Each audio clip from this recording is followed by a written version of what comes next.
Imagine walking into a house where every framed picture on the wall seems to show the same faces, different dates, different generations, but the same hollow eyes, the same narrow smiles, the same unsettling resemblance. That was the reality of a small home in rural Kentucky, a place the locals whispered about, but rarely entered. Families came and went, but when their photographs were left behind, something strange became clear. The faces barely changed. Hello everyone. Before we start, make sure to like and subscribe to the channel and leave a comment with where you're from and what time you're watching. That way, YouTube will keep showing you stories just like this one. This isn't a story about superstition, and it isn't just a coincidence. What you're about to hear is one of those fragments of American history that was never written in textbooks. It was passed down through rumor, hidden away in courthouse records, and buried under decades of silence. On the surface, it's a tale about a farmhouse in the hills, a family that kept to themselves, and a community that preferred not to ask questions. But peel away the layers, and you'll find something darker. An echo of choices that trapped a bloodline, creating an almost photographic sameness across generations. The mystery begins with a discovery in the late 1960s. A schoolteacher, new to the area, was invited into the home of one of her students. She noticed the walls covered in sepia-toned family portraits. At first, she thought they were duplicates of the same person, perhaps reprints of an ancestor who had lived long ago. But then she looked closer. The dates on the frames spanned over 100 years. Births, weddings, funerals. Each picture belonged to a different moment in time, yet the faces barely shifted, as if the bloodline refused to evolve. When she asked about it, the room fell silent. The boy's mother aired a polite smile, and changed the subject. Later, the teacher mentioned it to her colleagues at the school. They warned her, quietly but firmly, that some doors in Kentucky weren't meant to be opened, and some histories were best left untouched. But the teacher's curiosity had been lit, and she wasn't alone. Over the next several decades, fragments of the story would surface. Court cases, marriage licenses, strange gaps in the census records, and oral histories that contradicted one another. Together, they painted a chilling portrait of a family and a house where time seemed to stand still. To understand why every photograph looked the same, you have to go back, far back, to the earliest records of the family that lived in that Kentucky house. Their name appears in the archives in the early 1800s, when settlers were pushing into the Appalachian Hills. Land was cheap, isolation was guaranteed, and neighbors were few and far between. For many families, this was a chance at independence. For this family, it was a chance to disappear. The patriarch, a man whose name still surfaces in whispers, is recorded in land deeds from 1811. He purchased a wide stretch of wooded land, built a cabin at the edge of a creek, and rarely left his property. When the Civil War passed through the region, his family remained untouched, as though the world's conflicts couldn't reach them.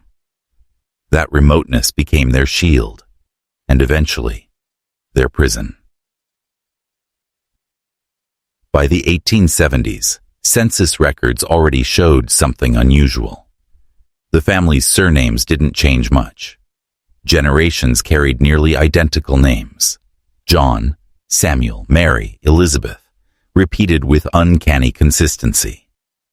Court records show almost no marriage licenses filed outside of the family's circle. The documents that do exist suggest cousins marrying cousins, second cousins marrying closer still. To outsiders, it might have seemed like stubborn tradition, but the deeper truth was far more unsettling. The bloodline was folding in on itself. As the years passed, the family became something of a legend in the county. Locals described them as pale, with strikingly similar features: high cheekbones, hollowed eyes, thin lips that never quite smiled. In church, they sat together in silence, whispering to no one. Children from the family rarely played with others, and when they did, they carried an air of strangeness, as if they knew something unspeakable their peers could never understand. By the turn of the 20th century, the old house, on, the hill was already known by one name, the place where the faces don't change. Traveling salesmen avoided it. Neighbors crossed the road when walking past. And still, inside its walls, the family continued their rituals of marriage, birth, and burial, all contained within the boundaries of their own bloodline. The photographs that would one day shock the teacher in the 1960s were already being taken in these years.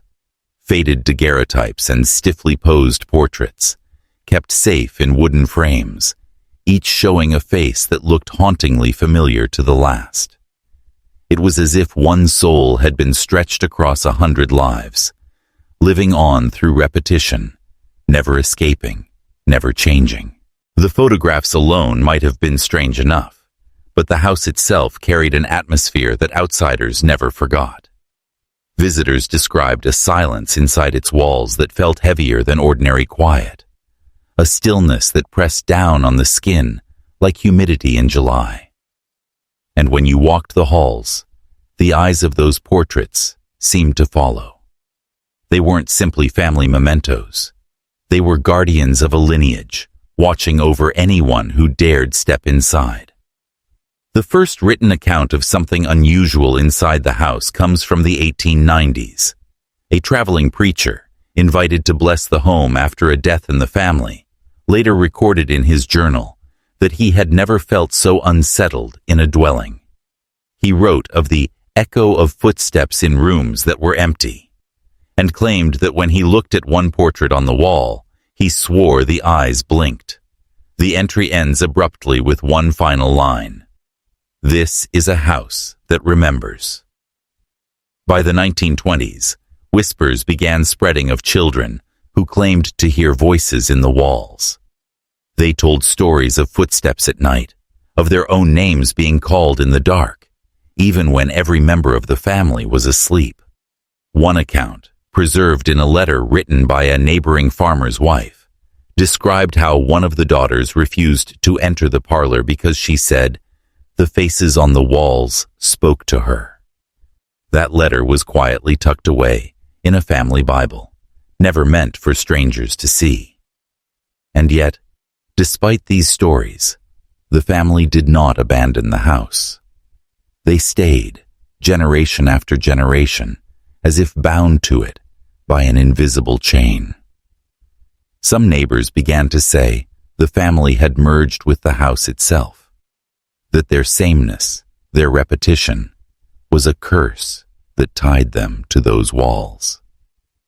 The strangest part is that while there are many accounts of odd happenings within, there are almost no reports of outsiders being harmed.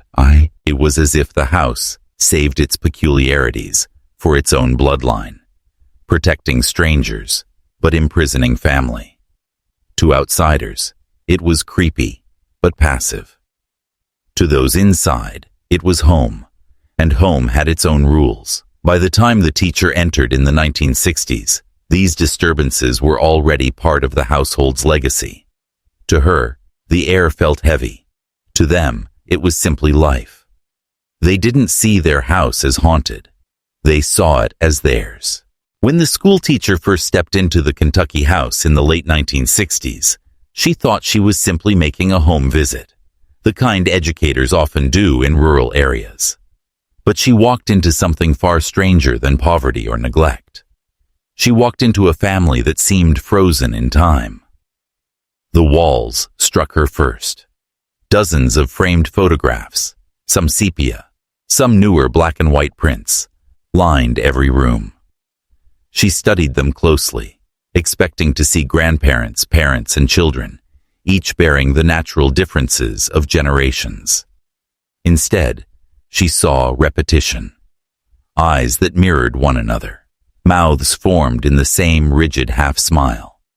Even the hairlines seemed familiar, as if the same face had been copied again and again. She made polite conversation with the family, but her unease grew as she glanced around the house. She noticed how quiet it was. No music, no radio, not even the usual hum of a rural household. The children sat silently, their gazes distant, their voices soft. When she asked about the photographs, the mother's smile froze. "Family," she said simply, and then changed the subject. The teacher couldn't let it go. Over the following weeks she returned, each time making small notes in her diary. She wrote about the sameness of the children's features, the way they never seemed to mingle with others at school, and the sense of heaviness that lingered in the air of the house. She wrote about how, on one visit, she swore she saw two photographs with identical faces, but decades apart in date. Eventually, curiosity drove her to the courthouse, where she searched through birth and marriage records. What she found was even more troubling. The family tree seemed tangled and circular. Names repeated across generations, with no sign of outside families entering. In some places, records were missing entirely. It was as if someone had deliberately erased marriages that didn't fit the pattern, or perhaps no such marriages ever existed. She confided in another teacher, who warned her not to dig too deep. In a small town, certain histories were considered dangerous to disturb. People didn't want to talk about the family on the hill. They wanted the subject buried, left in silence. But for the teacher, silence wasn't enough. She believed something deeply unnatural was happening behind those walls, and she was determined to understand what. The deeper the teacher dug, the more the truth began to take shape. The sameness of the faces wasn't just coincidence. It was the result of generations of marriages within the same bloodline, a cycle that began quietly in the 1800s and never seemed to break. Cousins marrying cousins, brothers marrying into distant branches of their own family tree, names repeating like a chant. It wasn't unheard of in isolated regions, especially in the Appalachian Hills, where communities could be cut off for weeks by weather or distance. But here, it felt different. It felt deliberate, as if the family had chosen to keep themselves contained, refusing to let outsiders in. And as the decades passed, the resemblance deepened until every photograph blurred into the same pale, watchful face. Court records revealed strange gaps. A marriage license might be filed, only for the corresponding birth records to vanish. Census reports sometimes skipped years entirely for the family, as if the enumerator had been warned not to climb the hill. When names did appear, they were repeated. John, Samuel, Elizabeth, Mary. It was less a family tree than a loop, circling back on itself, feeding into the same narrow route. The teacher wasn't the only one to notice. Locals had long whispered about the family, but they spoke in riddles. They said the bloodline was cursed, that no outsider could ever stay under that roof without being driven out. They said the house itself rejected change, trapping its people in an endless cycle of sameness. For the children growing up inside those walls, it was normal. For everyone else, it was disturbing. When photographs leaked into the community, left behind in second-hand shops or misplaced in county records, outsiders were always struck by the same uncanny thought. I've seen this face before. And here's the haunting part. To this day, researchers can't confirm exactly how the cycle began, or why it lasted so long. Was it isolation? Was it ritual? Or was it something stranger? A family oath no one dared to break. If you're still watching, you're already braver than most. Tell us in the comments, what would you have done if this was your bloodline? Would you have stayed loyal to family no matter the cost, or run, and risked never looking back. By the late 20th century, the family in the Kentucky house had become less a part of the town and more a shadow on its edge. The younger generations still attended school, still bought supplies from the local store, but the community treated them like ghosts, acknowledged but never embraced. People noticed how the children all looked alike, and how their parents seemed to carry the same tired expressions as their grandparents. But no one spoke openly. In small towns, silence is a survival tool. People convince themselves that if they don't look too closely, the unsettling truths will stay hidden. The sheriff's office ignored missing paperwork. The church turned a blind eye when the family rarely mingled with others. Even the newspapers, which covered everything from barn fires to school plays, never mentioned the family at all. It was as though they didn't exist, except everyone knew they did. The last generations inside the house lived in a world apart. Accounts from classmates described children who were polite but distant, rarely smiling, never inviting anyone home. Their voices were soft, their posture rigid, and their eyes, always their eyes, seemed older than their years. Teachers noted they were intelligent but withdrawn, as if carrying the weight of a history they were never allowed to question. Neighbors whispered about strange rituals, gatherings late at night when lamps glowed through the windows until dawn, or the faint sound of singing that carried across the fields. No one ever dared to knock. No one ever dared to ask what was happening inside. The family had lived that way for generations, and by then, the town had learned it was safer not to interfere.